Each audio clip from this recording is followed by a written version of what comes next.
alaikum. This is Saidur Rahman, welcoming you once again in another new video. আজ আমরা the story of an hour এই গল্পটির part 2 নিয়ে আলোচনা করব।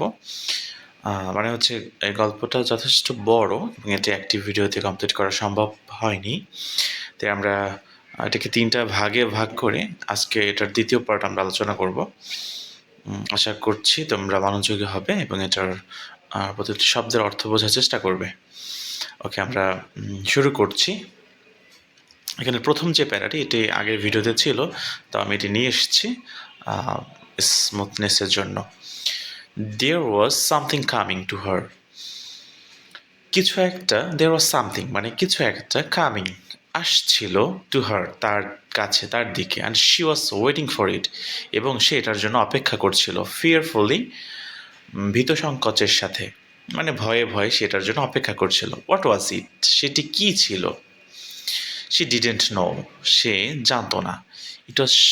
ইট ওয়াজ টু শার্টল অ্যান্ড লুসিভ টু নেম, মানে এটা খুবই তুচ্ছ বা এতই সূক্ষ্ম ছিল যে সে এটার নামকরণ করারই কোনো প্রয়োজন বোধ করেন নাই। বাট শি ফেল্ট ইট, কিন্তু তিনি এটা অনুভব করতে পারতেন। Creeping out of the sky, যেটি আকাশ থেকে গড়িয়ে গড়িয়ে নামছিল, রিচিং টুয়ার্ড হার, এবং তার দিকেই আসছিল। Through the sounds, the sense and the colour that field the air, সেটা আসছিল কিসের মাধ্যমে? থ্রু দ্য সাউন্ড, শব্দের মাধ্যমে, দ্য সেন্স, সুগন্ধের মাধ্যমে, দ্য কালার, এবং রঙের মধ্য দিয়ে, দ্যাট ফিল্ড দ্য এয়ার, যেটি বাতাসকে পূর্ণ করছিল। ওকে, এরপরের যে step, now her bosom rose and fell tumultuously, এটা মানে হচ্ছে নাও হার bosom, তার বুক, মানে তার শ্বাস প্রশ্বাসের কথা বলা হচ্ছে। রোজ অ্যান্ড ফেল মানে উঠছিল এবং নামছিল। tumultuously মানে বিক্ষিপ্তভাবে, মানে খুব ছড়ানো ছিটানোভাবে, খুব ওয়াইল্ডভাবে, মানে মনে হচ্ছিল তার বুকে বন্যা বয়ে চলছে এরকম। She was beginning to recognise, তিনি শুরু করেছিলেন বুঝতে, রিকগনাইজ বা চিহ্নিত করতে বা বুঝতে, তিনি শুরু করেছিলেন দিস থিং, সেই জিনিসটা, that was approaching to possess her, যেটি তাকে ঘায়েল করতে বা গ্রাস করতে সামনের দিকে আগাচ্ছিল। অ্যান্ড শি ওয়াজ স্ট্রাইভিং, এবং তিনি প্রতিহত করার, টু বিট ইট ব্যাক, মানে তিনি সেই শক্তিটাকে প্রতিহত করার চেষ্টা করছিলেন উইথ আর উইল, এবং সেটা হচ্ছে তার শক্তি দিয়ে, মানে তার ইচ্ছা শক্তির মাধ্যমে। Striving to beat it back মানে হচ্ছে সে তার যে একটা কিছু তাকে পজেস করার, মানে তার শরীরে ভর করার চেষ্টা করছিল, এবং তিনি তার যে ইচ্ছা শক্তি, যে উইথ আর উইল বলতে এখানে ইচ্ছা শক্তিকে বোঝানো হয়েছে, সে তার ইচ্ছা শক্তির মাধ্যমে সেটাকে তিনি প্রতিহত করার চেষ্টা করছিলেন। Striving to beat it back মানে প্রতিহত করার চেষ্টা করছিলেন।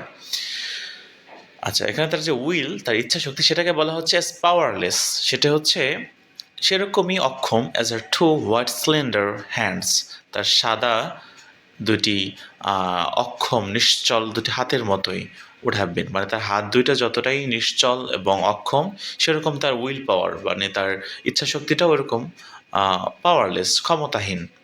তো সেই উইল পাওয়ার দিয়ে সে চেষ্টা করছে ওই জিনিসটাকে ব্যাক করার জন্য। ওকে, when she abandoned herself a little, whispered a word escaped her slightly parted lips. বলছেন when she abandoned herself, যখন তিনি তার শরীরকে একদমই হেলিয়ে দিলেন, মানে তিনি নিস্তেজ হয়ে শুয়ে পড়লেন বা কিছু একটা করলেন এরকম।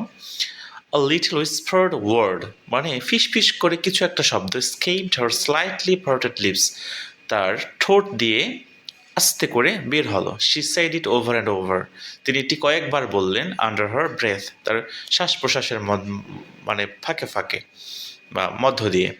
ফ্রি ফ্রি ফ্রি, মুক্ত মুক্ত মুক্ত, এই কথাটা তিনি কয়েকবার তার ঠোঁটের ফাঁক থেকে স্লোলি, মানে উইসপার্ড করে, মানে ফিস ফিস করে বললেন। এরপর কি হলো? The vacant stair and the look of terror. The vacant stair বলতে খালি দৃষ্টি, মানে তিনি একদিকে ফেল করে তাকিয়ে আছেন সেই দৃষ্টিটা, and the look of terror, এবং তার চোখের যে ভয়ঙ্কর একটা দৃষ্টি, বা তিনি কারোর দিকে খুবই ভয়ানকভাবে তাকিয়ে আছেন, সেটা দ্যাট হ্যাড ফলোড ইট, যেটা তার চোখে ছিল, ওয়েন্ট ফ্রম হার আইস, সেটা তার চোখ থেকে চলে গেল। মানে তার শরীরে কিছু একটা ভর করেছে বা কোনো কিছু সে উপলব্ধি করতে পেরেছে, সেইটা হওয়ার পরে কি হলো, তার সে এতক্ষণ যে তার শোকে তিনি একদিকে ফেল করে তাকিয়ে থাকতেন, সে শুধু মানে তার দৃষ্টিটা দেখতে একটু ভয়ানক লাগতো, টেরর লাগতো, সেইটা এখন আর তার চোখে নাই, সেটা চলে গেছে। ওয়েন্ট ফ্রম হার আইস, সেটা তার চোখ থেকে চলে গেছে। দে স্টেড কিন অ্যান্ড ব্রাইট, তার চোখগুলো এখন একদমই তীক্ষ্ণ, মানে খুবই প্রাঞ্জল এবং উজ্জ্বল, জল করছিল। হার পালসেস বিট ফাস্ট, এবং তার যে পালস বা রক্তের যে চলাচল সেটা, বা তার হার্টবিট যেটা, সেটা খুব দ্রুত বাজছিল। অ্যান্ড দ্য কার্জিং ব্লাড, এবং প্রবাহিত যে রক্ত, ওয়ার্মড, সেটি উষ্ণ বা গরম করলো, অ্যান্ড রিল্যাক্সড, এবং শান্ত করে দিল every inch of her body, তার শরীরের প্রতিটি ইঞ্চি। She did not stop to ask if it were or were not a monstrous joy that held her. She did not stop to ask. তিনি থামেন নাই এটা জিজ্ঞেস করার জন্য বা এটা জানার জন্য, তিনি মোটেও সময় নেন নাই। If it were or were not, মানে এটি হয়তো ছিল বা ছিল কি না, মনস্ট্রাস জয়, একটি দানবীয় করে আনন্দ, দ্যাট হেল্ড হার, যেটা তাকে ধারণ করেছে। মানে তিনি এটা ভাবার কোনো মূল মানে প্রয়োজনই মনে করেন না, যে তিনি যেটা অনুভব করেছেন এটা আসলে কোনো দানবীয় এটা শক্তি কিনা বা এটা দানবীয় কোনো আনন্দ কিনা, এটা তিনি বোঝার কোনো চেষ্টাই করেন নাই। A clear and exalted perception had enabled her to dismiss the suggestion as trivial. বলছেন a clear and exalted perception, clear বলতে স্বচ্ছ, এক্সাল্টেড বলতে উন্নত, পারসেপশন বলতে একটি বুদ্ধি বা ধারণা বা চিন্তা। এনেবল মানে তাকে সক্ষম করেছে টু ডিসমিস, এটি তাড়িয়ে দিতে বা এটি থেকে বের হয়ে আসতে। দ্য সাজেশন ইজ ট্রিভিয়াল, মানে এই যে চিন্তা যে এটা আসলে ভালো ছিল নাকি মন্দ ছিল বা এটা মনস্টার জয় কিনা, এই যে চিন্তা, এটাকে তিনি ট্রিভিয়াল, মানে এটা খুবই নিছক একটা বিষয়, এটা নিয়ে আমি চিন্তা করতেই পারি না, এটা করার দরকার নেই, এরকম তিনি এই বিষয়টাকে উড়িয়ে দিয়েছেন। শি নিউ দ্যাট, সে জানতো যে শি উড উইপ অ্যাগেইন, সে আবারও কান্না করবে, মানে সে জানতো যে আমি আবার কান্না করব। When she saw the kind tender hands folded in death, বলছেন যখন when she saw the kind, যখন তিনি দেখবেন দয়ালু, টেন্ডার হ্যান্ডস, দয়ালু, দয়ায় ভরা, এবং সেই টেন্ডার হ্যান্ডস, কোমল হাতগুলো, ফোল্ডেড ইন ডেথ, যেটি মৃত্যুতে ভাঁজ হয়ে আছে, মানে মৃত্যু যেটাকে ঘায়েল করেছে, মানে তার স্বামীর হাতের কথা বলছেন, যে সে যখন তার স্বামীর সেই হাতগুলো এবং দয়া মাখা মুখটি দেখবেন, তখন তিনি আবার কান্না করবেন। দ্য ফেস, সেই মুখটি, that had never looked safe with love আপন হার, সেই মুখটি যখন তিনি দেখবেন তখন তিনি আবার কান্না করবেন। দ্যাট হ্যাড নেভার লুকড, যেই মুখটি বা যে চেহারাটি তার দিকে কখনোই তাকায় নাই, সেভ উইথ লাভ আপন হার, ভালোবাসার দৃষ্টি ছাড়া। Fixed and a grey and death, এবং সেই মুখটি এখন বর্তমানে কেমন, ফিক্সড, মানে এটির কোনো নড়াচড়া নাই, এটি স্থির, অ্যান্ড গ্রে, এবং এটি ধূসর হয়ে গেছে, অ্যান্ড ডেড, এবং মৃত। But she saw beyond that bitter moment, কিন্তু তিনি এই যে বিটার মোমেন্ট, এই যে এই মুহূর্তটা, তিক্ত এই মুহূর্তটার পিছনে তিনি অন্য কিছু দেখতে পাচ্ছেন। সেটি কি? A long procession of years, মানে অনেক বছর, চলমান অনেক বছর টু কাম, যেটা আসছে, that would belong to her absolutely, যে বছরগুলো শুধুমাত্রই তারই থাকবে। মানে এখানে বলছেন তিনি এই যে বিটার মোমেন্ট, এটার বিয়ন্ড, এটার বাহিরে তিনি একটা বিষয় খেয়াল করলেন, সেটা হচ্ছে লং প্রসেশন অফ ইয়ার্স, মানে অনেক বছর, অনেকগুলো বছর, চলমান বছর, কন্টিনিউয়াসলি যেটা সামনে আসবে, সে বছরগুলো তিনি কল্পনা করলেন, দ্যাট উড কাম, যেটা আসবে, ওটা বিলং টু হার অ্যাবসলিউটলি, যেটা সম্পূর্ণই তার থাকবে।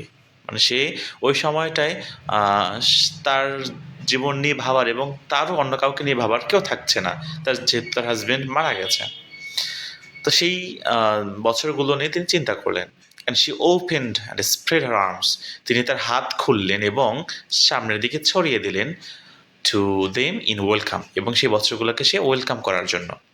তিনি তার হাত খুলে সে সামনের একাকিত্বের বছরগুলো তিনি ওয়েলকাম করে বুকে জড়িয়ে নিলেন। There would be no one to live for during those coming years.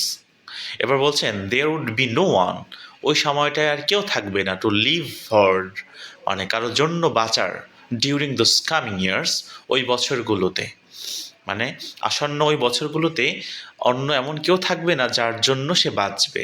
মানে এই যে মিসেস মেলার্ড, উনি মূলত কারোর জন্য যে বাঁচবে এরকম আর কেউ আর রইল না পৃথিবীতে। She would live for herself, এবং সে তার নিজের জন্যই বেঁচে থাকবে। She would live for herself, there would be no powerful will, ওই সময়টায় মানে কামিং ইয়ার্সে there would be no powerful will, কোনো শক্তিশালী ইচ্ছাই থাকবে না, বেন্ডিং হার্স, যেটা তাকে নত করবে, ইন দ্যাট ব্লাইন্ড পারসিস্টেন্স, মানে অন্ধ জেদ বা জোর করায়, উইথ হুইচ, যেটা মেন অ্যান্ড উইমেন মানে মানুষ, পুরুষ এবং মহিলারা যেটা মনে করে, বিলিভ মানে বিশ্বাস করে বা মনে করে, দে হ্যাভ আ রাইট, যে তাদের একটি অধিকার আছে, টু ইম্পোজ আরোপিত করার বা আরোপ করার বা চাপিয়ে দেওয়ার, আ প্রাইভেট উইল, একটি ব্যক্তিগত ইচ্ছা আপনার ফেলো ক্রিয়েচার, অন্য আরেকজনের উপর। মানে এখানে এরকম একটা কথা বলা হয়েছে ফিলোসফি, যেটা এটা যে নারী পুরুষ যেটা মনে করে যে পুরুষের একটা অধিকার আছে নারীর উপরে কোনো কিছু চাপিয়ে দেওয়ার, আবার নারী মনে করে যে তার হাজব্যান্ডের উপর, পুরুষের উপর কিছু একটা আবদার করা তার একটা অধিকার আছে। তো এই অধিকারের কথা এখানে এই রাইটার বলছেন যে এইরকম কোনো আর ইচ্ছাই বা এরকম অধিকার আর থাকছে না আমার উপর, আমার হাজব্যান্ড যেহেতু নেই, সে আমার উপর আর কোনো কিছু এভাবে চাপিয়ে দিতে পারবে না, ব্লাইন্ড পারসিস্টেন্স করতে পারবে না, এটা কবি বলছেন বা এখানে রাইটার এটা এটা মিন করছেন। A kind intention or a cruel intention, মানে একটি দয়ালু বা দয়ামাখা ইচ্ছায়, অথবা ক্রুয়েল ইন্টেনশন, অথবা মানে ক্রুয়েল বলতে কি বোঝায় এটা, নিষ্ঠুর কোনো ইচ্ছায় হতে পারে, ইন্টেনশন হতে পারে, made the act seem to less a crime, মানে এই যে মিসেস মেলাক উনি এই সময়টায় তিনি হয়তো কোনো কাইন্ড ইন্টেনশন অথবা ক্রুয়েল ইন্টেনশনে তার কাছে মনে হলো দ্য অ্যাক্ট মানে এই যে কাজটা, অন্যের উপরে কোনো কিছু চাপিয়ে দেওয়া, এটাকে সিম নো লেস, সিম মানে তার মনে হলো নো লেস আ ক্রাইম, মানে এটি কোনো অপরাধের থেকে কোনো অংশেই কম না। অ্যাজ শি লুকড আপন it in that brief moment of illumination, মানে তার এখন এই যে বুদ্ধিদীপ্তময় একটা অবস্থা হয়েছে, মানে তিনি এতক্ষণ যে এই শোকের ভিতরে ছিল, এখন তিনি কিছু চিন্তা করতে পারছেন, এই মুহূর্তটা, এই ব্রিফ মোমেন্ট অফ ইলুমিনেশন, এই মুহূর্তটায় তিনি এইরকম একটি চিন্তা করছেন যে এটা আসলে কোনো অংশে ক্রাইমের থেকে কম ছিল না বা কম নয়, যে একজন আরেকজনের উপরে কিছু একটি চাপিয়ে দেওয়া। ওকে, আমরা লাস্ট প্যারা এসেছি, and yet she loved him, এরপরেও সে তার হাজবেন্ডকে ভালোবাসত, সামটাইমস মাঝে মাঝে, অফেন শি হ্যাড নট, আবার মাঝে মাঝে সে ভালোবাসতও না। হোয়াট ডিড ইট ম্যাটার, এতে কী বা যায় আসে। What could love the unsolved mystery, মানে ভালোবাসা যেটি হচ্ছে আনসলভড মিস্ট্রি, মানে অমীমাংসিত রহস্য, কাউন্ট ফর, মানে এটার কী বা ভ্যালু আছে, in face of this position of self assertion, মানে আত্ম অধিকারের এই যে দাবি, সেখানে এই যে অমীমাংসিত ভালোবাসার কাউন্ট ফর মানে কী বা ভ্যালু আছে, মূল্য আছে, হুইচ ইজ সাডেনলি রিকগনাইজ, যেটা তিনি হঠাৎ করেই বুঝতে পারলেন, as the strongest impulse of are being, যেটা হলো তার ব্যক্তিত্বের একটি শক্তিশালী তাড়না, ইম্পালস বলতে তার নিজস্ব যেই তাড়নাটা বা নিজস্ব বিং যেটা, যেটা সেটা, তো এটা তিনি অনুভব করতে পারলেন। Okay, that's enough for today. Inshallah, we will back with the part 3 tomorrow's video. Inshallah, hopefully, you will enjoy that day and take care.